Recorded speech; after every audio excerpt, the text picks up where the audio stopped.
Mazmur pasal 31 ayat 20-24. Engkau menyembunyikan mereka dalam naungan wajah-Mu terhadap persekongkolan orang-orang, Engkau melindungi mereka dalam pondok terhadap perbantahan lidah. Terpujilah Tuhan, sebab kasih setia-Nya ditunjukkannya kepadaku dengan ajaib pada waktu kesesakan. Aku menyangka dalam kebingunganku, aku telah terbuang dari hadapan mata-Mu. Tetapi sesungguhnya Engkau mendengarkan suara permohonanku, ketika aku berteriak kepadamu minta tolong. Kasihilah Tuhan, hai semua orang yang dikasihi-Nya. Tuhan menjaga orang-orang yang setiawan, tetapi orang-orang yang berbuat congkak diganjar-Nya dengan tidak tanggung-tanggung. Kuatkanlah dan teguhkanlah hatimu, hai semua orang yang berharap kepada Tuhan.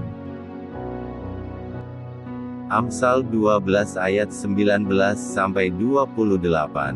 Bibir yang mengatakan kebenaran tetap untuk selama-lamanya, tetapi lidah dusta hanya untuk sekejap mata.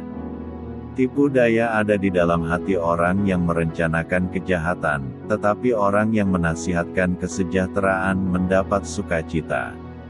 Orang benar tidak akan ditimpa oleh bencana apapun, tetapi orang fasik akan senantiasa celaka. Orang yang dusta bibirnya adalah kekejian bagi Tuhan, tetapi orang yang berlaku setia dikenannya.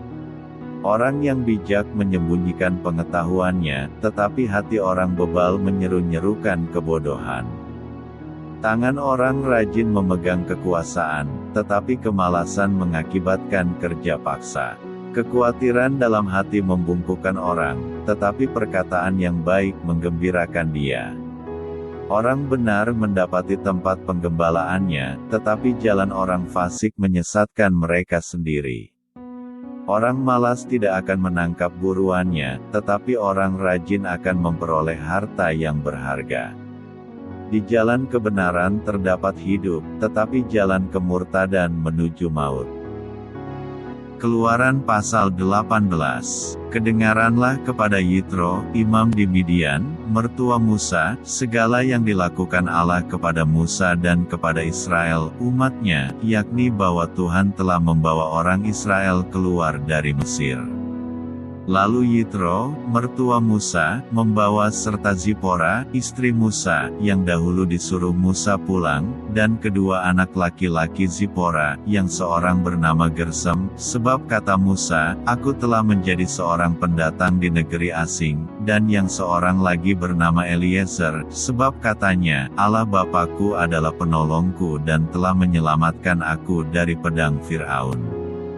Ketika Yitro, mertua Musa, beserta anak-anak dan istri Musa sampai kepadanya di padang gurun, tempat ia berkemah dekat gunung Allah, disuruhnyalah mengatakan kepada Musa, aku, mertuamu Yitro, datang kepadamu membawa istrimu beserta kedua anaknya. Lalu keluarlah Musa menyongsong mertuanya itu, sujudlah ia kepadanya dan menciumnya, mereka menanyakan keselamatan masing-masing, lalu masuk ke dalam kemah. Sesudah itu Musa menceritakan kepada mertuanya segala yang dilakukan Tuhan kepada Fir'aun dan kepada orang Mesir karena Israel dan segala kesusahan yang mereka alami di jalan dan bagaimana Tuhan menyelamatkan mereka. Bersukacitalah Yitro tentang segala kebaikan yang dilakukan Tuhan kepada orang Israel, bahwa ia telah menyelamatkan mereka dari tangan orang Mesir. Lalu kata Yitro, terpujilah Tuhan, yang telah menyelamatkan kamu dari tangan orang Mesir dan dari tangan Fir'aun. Sekarang aku tahu, bahwa Tuhan lebih besar dari segala Allah, sebab ia telah menyelamatkan bangsa ini dari tangan orang Mesir, karena memang orang-orang ini telah bertindak angkuh terhadap mereka.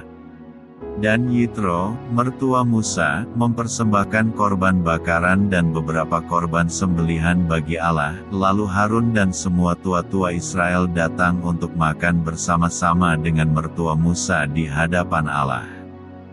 Keesokan harinya duduklah Musa mengadili di antara bangsa itu, dan bangsa itu berdiri di depan Musa, dari pagi sampai petang. Ketika mertua Musa melihat segala yang dilakukannya kepada bangsa itu, berkatalah ia, "Apakah ini yang kau lakukan kepada bangsa itu? Mengapakah engkau seorang diri saja yang duduk, sedang seluruh bangsa itu berdiri di depanmu dari pagi sampai petang?" Kata Musa kepada mertuanya itu, "Sebab bangsa ini datang kepadaku untuk menanyakan petunjuk Allah. Apabila ada perkara di antara mereka, maka mereka datang kepadaku dan aku mengadili antara yang seorang dan yang lain. Lagi pula aku memberitahukan kepada mereka ketetapan-ketetapan dan keputusan-keputusan Allah." Tetapi mertua Musa menjawabnya, "Tidak baik seperti yang kau lakukan itu. Engkau akan menjadi sangat lelah, baik engkau baik bangsa yang beserta engkau ini, sebab pekerjaan ini terlalu berat bagimu, takkan sanggup engkau melakukannya seorang diri saja. Jadi sekarang dengarkanlah perkataanku, aku akan memberi nasihat kepadamu dan Allah akan menyertai engkau. Adapun engkau, wakililah bangsa itu di hadapan Allah dan kau hadapkanlah perkara-perkara mereka kepada Allah. Kemudian haruslah engkau mengajarkan kepada mereka ketetapan-ketetapan dan keputusan-keputusan, dan memberitahukan kepada mereka jalan yang harus dijalani, dan pekerjaan yang harus dilakukan. Di samping itu kau carilah dari seluruh bangsa itu orang-orang yang cakap dan takut akan Allah, orang-orang yang dapat dipercaya, dan yang benci kepada pengejaran suap. Tempatkanlah mereka di antara bangsa itu menjadi pemimpin 1.000 orang, pemimpin 100 orang, pemimpin 50 orang dan pemimpin 10 orang. Dan sewaktu-waktu mereka harus mengadili di antara bangsa, maka segala perkara yang besar haruslah dihadapkan mereka kepadamu, tetapi segala perkara yang kecil diadili mereka sendiri, dengan demikian mereka meringankan pekerjaanmu, dan mereka bersama-sama dengan engkau turut menanggungnya. Jika engkau berbuat demikian dan Allah memerintahkan hal itu kepadamu, maka engkau akan sanggup menahannya, dan seluruh bangsa ini akan pulang dengan puas senang ke tempatnya."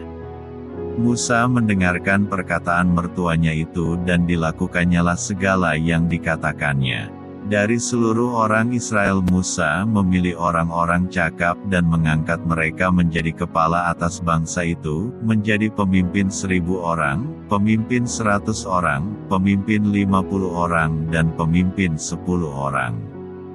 Mereka ini mengadili di antara bangsa itu sewaktu-waktu, perkara-perkara yang sukar dihadapkan mereka kepada Musa, tetapi perkara-perkara yang kecil diadili mereka sendiri. Kemudian Musa membiarkan mertuanya itu pergi dan ia pulang ke negerinya.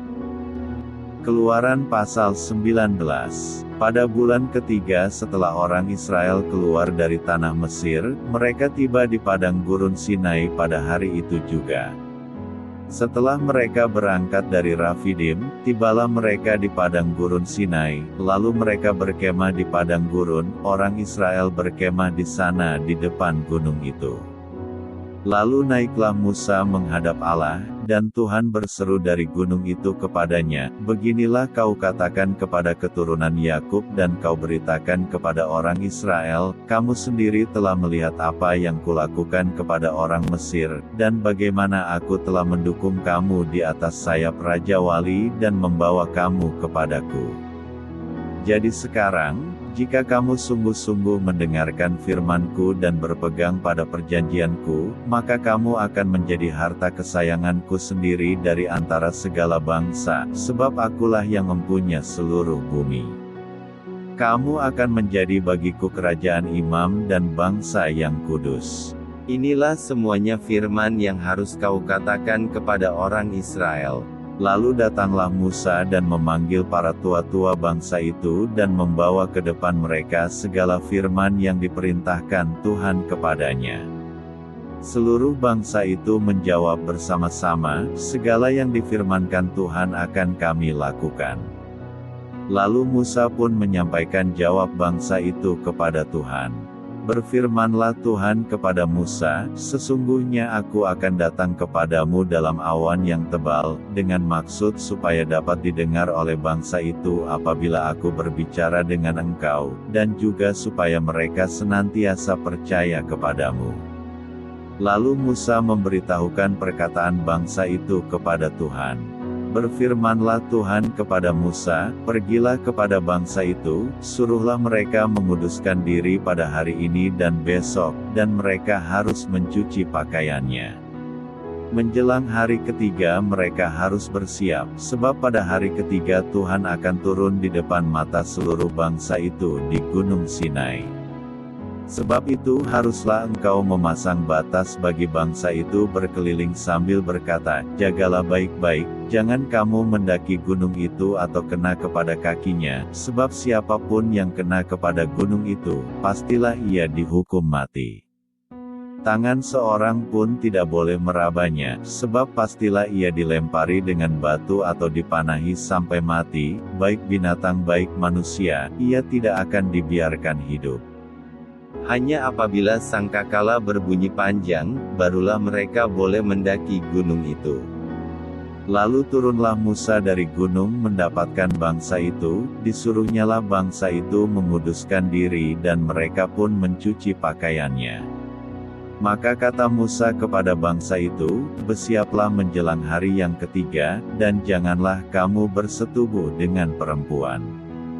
Dan terjadilah pada hari ketiga, pada waktu terbit fajar, ada guru dan kilat dan awan padat di atas gunung dan bunyi sangkakala yang sangat keras, sehingga gemetarlah seluruh bangsa yang ada di perkemahan.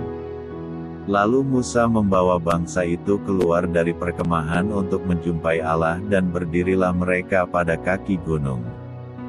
Gunung Sinai ditutupi seluruhnya dengan asap, karena Tuhan turun ke atasnya dalam api, asapnya membubung seperti asap dari dapur, dan seluruh gunung itu gemetar sangat.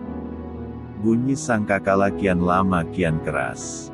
Berbicaralah Musa, lalu Allah menjawabnya dalam guru. Lalu turunlah Tuhan ke atas gunung Sinai, ke atas puncak gunung itu, maka Tuhan memanggil Musa ke puncak gunung itu, dan naiklah Musa ke atas. Kemudian Tuhan berfirman kepada Musa, "Turunlah, peringatkanlah kepada bangsa itu, supaya mereka jangan menembus mendapatkan Tuhan hendak melihat-lihat, sebab tentulah banyak dari mereka akan binasa." Juga para imam yang datang mendekat kepada Tuhan haruslah menguduskan dirinya, supaya Tuhan jangan melanda mereka. Lalu berkatalah Musa kepada Tuhan, "Tidak akan mungkin bangsa itu mendaki gunung Sinai ini, sebab engkau sendiri telah memperingatkan kepada kami, demikian, pasanglah batas sekeliling gunung itu dan nyatakanlah itu kudus." Lalu Tuhan berfirman kepadanya, "Pergilah, turunlah, kemudian naiklah pula, engkau beserta Harun, tetapi para imam dan rakyat tidak boleh menembus untuk mendaki menghadap Tuhan, supaya mereka jangan dilandanya." Lalu turunlah Musa mendapatkan bangsa itu dan menyatakan hal itu kepada mereka. Matius pasal 23. Maka berkatalah Yesus kepada orang banyak dan kepada murid-muridnya, katanya, "Ahli-ahli Taurat dan orang-orang Farisi telah menduduki kursi Musa. Sebab itu turutilah dan lakukanlah segala sesuatu yang mereka ajarkan kepadamu, tetapi janganlah kamu turuti perbuatan-perbuatan mereka, karena mereka mengajarkannya tetapi tidak melakukannya. Mereka mengikat beban-beban berat, lalu meletakkannya di atas bahu orang, tetapi mereka sendiri tidak mau menyentuhnya. Semua pekerjaan yang mereka lakukan hanya dimaksud supaya dilihat orang. Mereka memakai tali sembahyang yang lebar dan jubah yang panjang. Mereka suka duduk di tempat terhormat dalam perjamuan dan di tempat terdepan di rumah ibadat. Mereka suka menerima penghormatan di pasar dan suka dipanggil rabi. Tetapi kamu, janganlah kamu disebut rabi, karena hanya satu rabimu dan kamu semua adalah saudara. Dan janganlah kamu menyebut siapapun bapa di bumi ini, karena hanya satu Bapamu, yaitu Dia yang di sorga. Janganlah pula kamu disebut pemimpin, karena hanya satu pemimpinmu, yaitu Mesias.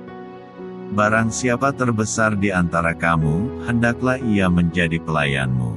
Dan barang siapa meninggikan diri, ia akan direndahkan, dan barang siapa merendahkan diri, ia akan ditinggikan.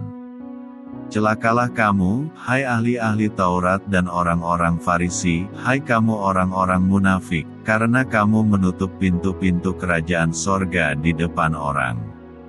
Sebab kamu sendiri tidak masuk dan kamu merintangi mereka yang berusaha untuk masuk.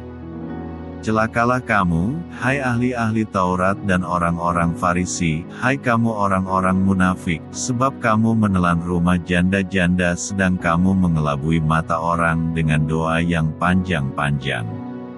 Sebab itu kamu pasti akan menerima hukuman yang lebih berat. Celakalah kamu, hai ahli-ahli Taurat dan orang-orang Farisi, hai kamu orang-orang munafik, sebab kamu mengarungi lautan dan menjelajah daratan, untuk mentobatkan satu orang saja menjadi penganut agamamu, dan sesudah ia bertobat, kamu menjadikan dia orang neraka, yang 2 kali lebih jahat daripada kamu sendiri. Celakalah kamu, hai pemimpin-pemimpin buta, yang berkata, bersumpah demi bait suci, sumpah itu tidak sah, tetapi bersumpah demi emas bait suci, sumpah itu mengikat. Hai kamu orang-orang bodoh dan orang-orang buta, apakah yang lebih penting, emas atau bait suci yang menguduskan emas itu? Bersumpah demi mezbah, sumpah itu tidak sah, tetapi bersumpah demi persembahan yang ada di atasnya, sumpah itu mengikat. Hai kamu orang-orang buta, apakah yang lebih penting, persembahan atau mezbah yang menguduskan persembahan itu? Karena itu barang siapa bersumpah demi mezbah, ia bersumpah demi mezbah dan juga demi segala sesuatu yang terletak di atasnya. Dan barang siapa bersumpah demi bait suci, ia bersumpah demi bait suci dan juga demi dia yang diam di situ. Dan barang siapa bersumpah demi sorga, ia bersumpah demi tahta Allah dan juga demi dia yang bersemayam di atasnya. Celakalah kamu, hai ahli-ahli Taurat dan orang-orang Farisi, hai kamu orang-orang munafik, sebab persepuluhan dari selasih, adas manis dan jintan kamu bayar, tetapi yang terpenting dalam hukum Taurat kamu abaikan, yaitu, keadilan dan belas kasihan dan kesetiaan. Yang satu harus dilakukan dan yang lain jangan diabaikan. Hai kamu pemimpin-pemimpin buta, nyamuk kamu tapiskan dari dalam minumanmu, tetapi unta yang di dalamnya kamu telan. Celakalah kamu, hai ahli-ahli Taurat dan orang-orang Farisi, hai kamu orang-orang munafik, sebab cawan dan pinggan kamu bersihkan sebelah luarnya, tetapi sebelah dalamnya penuh rampasan dan kerakusan. Hai orang Farisi yang buta, bersihkanlah dahulu sebelah dalam cawan itu, maka sebelah luarnya juga akan bersih. Celakalah kamu, hai ahli-ahli Taurat dan orang-orang Farisi, hai kamu orang-orang munafik, sebab kamu sama seperti kuburan yang dilabur putih, yang sebelah luarnya memang bersih tampaknya, tetapi yang sebelah dalamnya penuh tulang belulang dan pelbagai jenis kotoran. Demikian jugalah kamu, di sebelah luar kamu tampaknya benar di mata orang, tetapi di sebelah dalam kamu penuh kemunafikan dan kedurjanaan.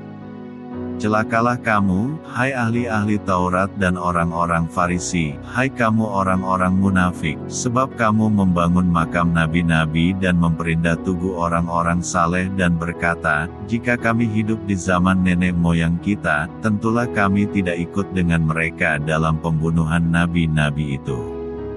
Tetapi dengan demikian kamu bersaksi terhadap diri kamu sendiri, bahwa kamu adalah keturunan pembunuh nabi-nabi itu.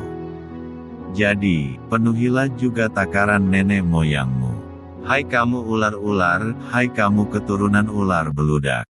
Bagaimanakah mungkin kamu dapat meluputkan diri dari hukuman neraka? Sebab itu, lihatlah, aku mengutus kepadamu nabi-nabi, orang-orang bijaksana dan ahli-ahli Taurat, separuh di antara mereka akan kamu bunuh dan kamu salibkan, yang lain akan kamu sesa di rumah-rumah ibadatmu dan kamu aniaya dari kota ke kota, supaya kamu menanggung akibat penumpahan darah orang yang tidak bersalah mulai dari Habel, orang benar itu, sampai kepada Zaharia anak Berekia, yang kamu bunuh di antara tempat kudus dan mezbah.